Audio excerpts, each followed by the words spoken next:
Market में आ गया है एक नया आईपीओ, डूम्स इंडस्ट्री का आईपीओ आ रहा है और आप सबके मन में बहुत सारे सवाल होंगे इस आईपीओ से लेकर।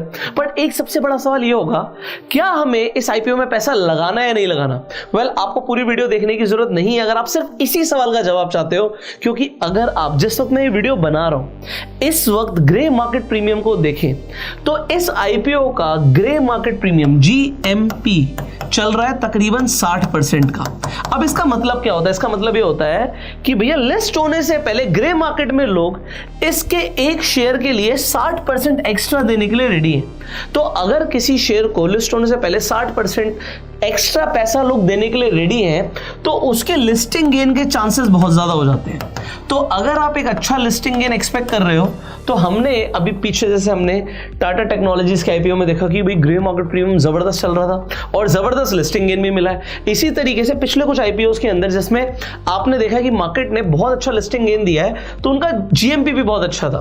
तो अभी इस आईपीओ का ग्रे मार्केट प्रीमियम अच्छा चल रहा है। तो अगर आपके मन में सवाल है कि भाई इसमें इन्वेस्ट करना चाहिए नहीं करना चाहिए, तो शायद आपको एक छोटा सा जवाब तो मिल गया होगा कि भाई अगर ग्रे मार्केट प्रीमियम अच्छा है तो लिस्टिंग गेन के चांसेस हो सकते हैं। पर अभी सिर्फ इसी सवाल के जवाब के लिए शायद आप नहीं आए होंगे, आपको एक पूरी एनालिसिस भी चाहिए कि भाई कंपनी करती क्या है और इसकी एक बार हम एनालिसिस कर लेते हैं, उसके बाद हम पॉजिटिव और नेगेटिव सब देखकर फिर पैसा लगाएंगे। तो अब आपको पूरी वीडियो देखने की जरूरत है। यहां से आप एक चीज और देखिए, मार्केट ऊपर जा रही है, मार्केट बुल रन में है। जब भी मार्केट एक बुल रन में होती है कंपनीज ट्राई करती हैं कि हम अपना आईपीओ लेकर आए, क्योंकि तभी एक बुल रन के अंदर कंपनी को अच्छी वैल्यूएशन मिल जाती है। हर आदमी ऑप्टिमिस्टिक होता है, हर आदमी स्टॉक मार्केट में बेट करना चाहता है और ऐसी कंपनी जो अभी तक लिस्ट ही नहीं हुई है अपना आईपीओ लेकर आ रही है, इनिशियल पब्लिक ऑफरिंग के साथ आ रही है, तो उन कंपनीज पर लोग बेट करते हैं और कंपनीज के जर्नली ओवर सब्सक्रिप्शन हो जाते हैं आईपीओ के अंदर। अब यहां से हम इसकी एक एनालिसिस करते हैं भाई कंपनी करती क्या है। कंपनी आर्ट एंड स्टेशनरीज के अंदर है।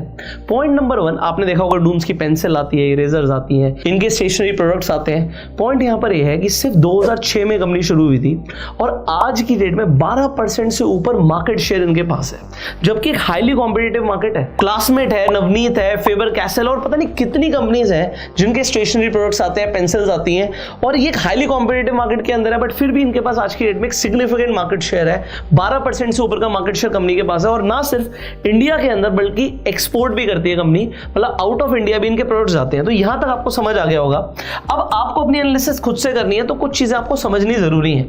हमें ये देखना होता है कि कंपनी का रेवेन्यू, कंपनी का एसेट्स और कंपनी के profits year on year basis पे कैसा कर रहे हैं परफॉर्म।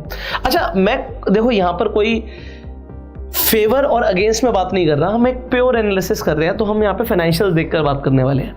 एक चीज मैं देख रहा था, कई लोग बोल रहे थे कि भाई इस कंपनी के -6 करोड़, मतलब कंपनी को लॉस हुआ था 2021 में, तो एक नेगेटिव पॉइंट है। नेगेटिव और कुछ भी है वो मैं आपको बताऊंगा, बट पॉइंट नंबर 1 ये है, ये नेगेटिव इसलिए नहीं है क्योंकि 2021 के अंदर आपको पता है ये प्रॉफिट क्यों नहीं आए, क्योंकि उस टाइम पर लॉकडाउन वाली सिचुएशन थी, तो कोविड के इंपैक्ट की वजह से ऐसा हुआ।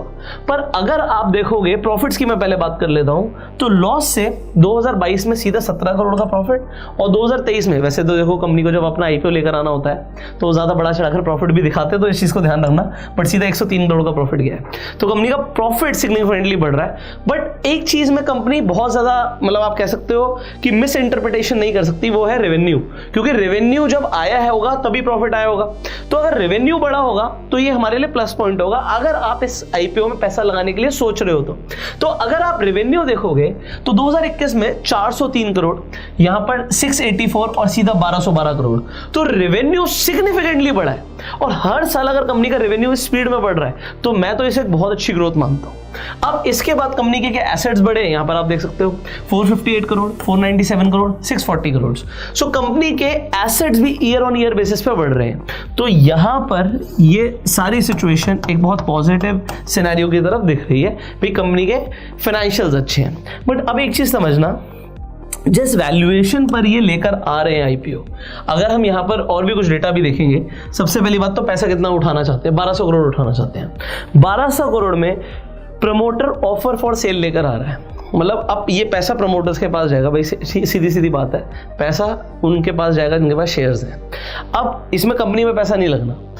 पॉइंट नंबर 1 यहाँ पर क्या समझ आता है कि एक चीज आपको समझनी है कि भाई पी रेशियो क्या है इस वक्त। तो अगर आप इस वक्त देखोगे तो पी रेशियो 43 से ऊपर का डिमांड कर रही है कंपनी यहाँ पर।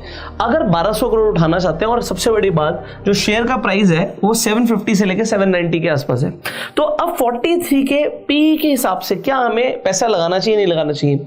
कई लोग यहाँ पर बोल सकते हैं कि भाई महंगा मिल रहा है, सीधी सीधी बात है कि भैया आप 1 रुपए के लिए 43 रुपीज आज दे रहे हो, बट कंपनी की ग्रोथ देखी जाए तो जिस कंपनी के अंदर अच्छी ग्रोथ होती है कंपनी उन्हें हायर पी देने के लिए रेडी भी हो जाती है। तो हो सकता है 60 प्लस भी पहुंच जाए। कई अगर आप इनके पीयर कंपैरिजन करोगे तो आपको ज्यादा बेहतर तरीके से समझ आएगा। अब ये चीज मैंने आपको पहले बता दी कि भाई पी थोड़ा सा हायर साइड पर है, but looking at the other factors, अगर हम रेवेन्यू, एसेट्स और प्रॉफिट को देखें और हर साल जिस हिसाब से बढ़ रहे हैं तो कंपनी को मार्केट एक अच्छा पी ही डेफिनेटली देगा। अभी जो डिमांड कर रहे हैं उससे ऊपर भी जा सकता है। और देखो अगर लिस्टिंग गेन मिलेंगे तो पी सीधा स्काई रॉकेट करेगा, शूट अप करेगा, क्योंकि आज की रेट में आप समझते हो व्हाट इज पी, तो प्राइस अपॉन अर्निंग। जब भी कंपनी जब नेक्स्ट अपना डेटा रिलीज करेगी और उसमें अर्निंग बढ़ी हुई नहीं दिखेंगी तब तक पी हायर साइड पे रहेगा, बट अगर कंपनी की अर्निंग्स और ज्यादा बढ़ जाती है इन फ्यूचर तो पी नीचे आ जाएगा। तो बस इतना समझना जरूरी था। कंटिन्यू करते हैं। तो डेट्स हमारे पास क्या है, 13 तारीख से लेकर 15 तारीख तक ये आईपीओ खुला हुआ है। आप 15 तारीख तक इस आईपीओ में अप्लाई कर सकते हो। अगर आप थोड़ा सा वेट करके अप्लाई करना चाहते हो, मैं कहूंगा डेफिनेटली वेट करके अप्लाई करो। इससे आपको फायदा क्या होगा, आप सब्सक्रिप्शन स्टेटस चेक कर सकते हो। गूगल पे डाल दीजिएगा डूम्स का सब्सक्रिप्शन स्टेटस क्या चल रहा है, या अपने डीमैट अकाउंट में देख लीजिएगा, तो आपको ये समझ आ जाएगा कि अगर सब्सक्रिप्शन बहुत अच्छा चल रहा है, सब्सक्रिप्शन स्टेटस अच्छा चल रहा है, तो आपको जरूर पैसा लगाना चाहिए। आप 15 तक भी लगाओगे तो कोई दिक्कत नहीं है। यहाँ पे ऐसा नहीं होता फर्स्ट कम फर्स्ट सर्व के हिसाब से यहाँ पे अलॉटमेंट नहीं मिलती है आपको। अब अलॉटमेंट मिलेगी कब, अलॉटमेंट मिलेगी आपको 18 तारीख को। तो 18 तारीख को अगर आपको अलॉटमेंट मिल जाती है वेल एंड गुड, अगर नहीं मिली तो आपको 19 तारीख को रिफंड आ जाएगा। क्रेडिट ऑफ शेयर्स आपके डीमैट अकाउंट में 19 को ही हो जाएंगे और 20 तारीख से लिस्टिंग हो जाएगी इसकी। तो 20 तारीख आपको इंतजार रहेगा, जो भी आपको गेन्स मिल रहे होंगे आपको 20 तारीख को पता लग जाएगा। यहाँ पर इशू साइज हमने डिस्कस कर लिया, 1200 करोड़ का है। प्राइस रेंज 750 से लेकर 790 है।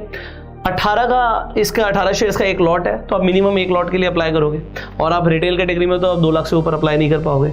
मिनिमम इन्वेस्टमेंट जो है वो 13,500, बट कोई फायदा होगा नहीं, क्योंकि मुझे लगता है कि सब्सक्रिप्शन स्टेटस अच्छा जाएगा। आपको अलॉटमेंट तभी मिलेगी जब आप 790 के हिसाब से इन्वेस्ट करोगे, तो 790 इंटू 18 आपका आ जाएगा 14,220। तो आपके 14,220 रुपये लगने हैं अगर आप इस आईपीओ में इन्वेस्टमेंट करना चाहते हो। अब आपको अगर आपको ऐसा लगता है कि इसमें आपको अच्छे लिस्टिंग गेन्स मिलेंगे, तो आप समझ सकते हो कि आपका जो भी आप इन्वेस्टमेंट करना चाहते हो उस पर फायदा मिलेगा। अब होता क्या है, एक लॉट से ऊपर एक अकाउंट में अप्लाई करने को वो फायदा नहीं है।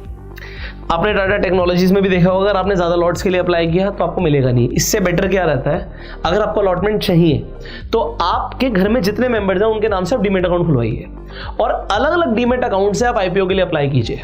तो अगर किसी 1 या 2 मेंबर को भी अलॉटमेंट मिल जाता है तो आपको फायदा हो जाएगा। अच्छे आईपीओ में अप्लाई करने का यही तरीका होता है। और इनफैक्ट ये नहीं है कि मैं आपको जो बता रहा हूं मैं खुद नहीं करता। जब मुझे भी अप्लाई करना होता है किसी अच्छे आईपीओ के अंदर, तो मैं भी घर में अलग अलग मल्टीपल अकाउंट से आईपीओ के लिए अप्लाई कर देता हूं। सो अगर आपके पास डीमैट अकाउंट नहीं है तो आप फ्री में जाकर अपना डीमैट अकाउंट खुलवा सकते हो। इनफैक्ट घर वालों का डीमैट अकाउंट खुलवा सकते हो, आपको लिंक डिस्क्रिप्शन कमेंट बॉक्स में मिल जाएगा। इनफैक्ट अभी जो कंपनीज हैं वो आपको रेफर एंड अर्न पे भी बहुत अच्छा पैसा दे रही है। आपको जो लिंक्स मिल जाएंगे डिस्क्रिप्शन कमेंट बॉक्स में, जब आप अपने जाकर डीमैट अकाउंट खुलवाएंगे, आप रेफर एंड अर्न करके इस वक्त 700 रुपीज पर अकाउंट कमा सकते हो। तो अगर आपने 10 लोगों को रेफर कर दिया तो तकरीबन 7,000 रुपए कमा लोगे। 20 लोगों को रिकमेंड कर दिया तो आप 14,000 रुपए एक्स्ट्रा कमा सकते हो। लिंक्स आपको डिस्क्रिप्शन कमेंट बॉक्स में मिल जाएंगे। डीमैट अकाउंट का सबसे बड़ा फायदा क्या है, आप इन्वेस्टमेंट कर सकते हो, स्टॉक मार्केट में ट्रेड कर सकते हो, आईपीओ के लिए अप्लाई कर सकते हो, और जैसे मैंने बोला कि आप रेफर एंड अर्न करके भी कमा सकते हो। अब फाइनल क्वेश्चन जो हमारा आता है कि भाई अप्लाई करना है नहीं करना, तो एक चीज हमने यहाँ पे डिस्कस करी, भाई पी देख लो थोड़ा सा हायर साइड पे 43 प्लस का है, तो बस एक ये चीज समझनी है। अब हमने बात करी थी कि भाई थोड़ा सा हम ये भी देख लेते हैं कि कंपनी के ऊपर रिस्क फैक्टर्स क्या है। एक सबसे बड़ा रिस्क फैक्टर क्या है कि इनकी जो सिग्निफिकेंट सेल्स आ रही है वो पेंसिल से आ रही है। सो अगर ये पेंसिल्स की सेगमेंट में अच्छा नहीं कर पाती तो आपको समझ आ रहा होगा कि थोड़ा सा प्रॉब्लम हो सकता है, क्योंकि ये बहुत ज्यादा डिपेंडेंट है अपनी पेंसिल्स की सेल्स के ऊपर। सो कंपनी के पास एक वाइड रेंज ऑफ प्रोडक्ट है तो सही, बट इनकी मेजर सेल्स पेंसिल से है। पॉइंट नंबर 2, और वो भी वुडन पेंसिल से। इनके ऊपर अभी इनके पीयर की तरफ से एक सिविल केस चल रहा है, तो अभी उसका फैसला आया नहीं है, तो ये एक नेगेटिव है। बट कंपनी के ऊपर मल्टीपल केसेस चलते रहते हैं, तो इसके बारे में आप थोड़ा सा स्टडी करिएगा, उसके बाद ही अप्लाई कीजिएगा। अपना डिसीजन आपको खुद सोच समझ के लेना चाहिए। फाइनली अगर आपको ये वीडियो पसंद आई तो आप लाइक कर सकते हैं। आपको क्या लगता है कि आपको इस आईपीओ के लिए अप्लाई करना चाहिए, नहीं करना चाहिए? करोगे अगर आप अप्लाई तो क्यों करोगे, और नहीं करोगे तो क्यों नहीं करोगे? आप कमेंट करके जरूर बताइएगा। Share this video. अगर आपने अभी तक सब्सक्राइब नहीं किया, सब्सक्राइब कर लीजिए, बेल आइकन पे क्लिक कर दीजिए। I will see you in the next video. Till the time, you go self made and जय हिंद।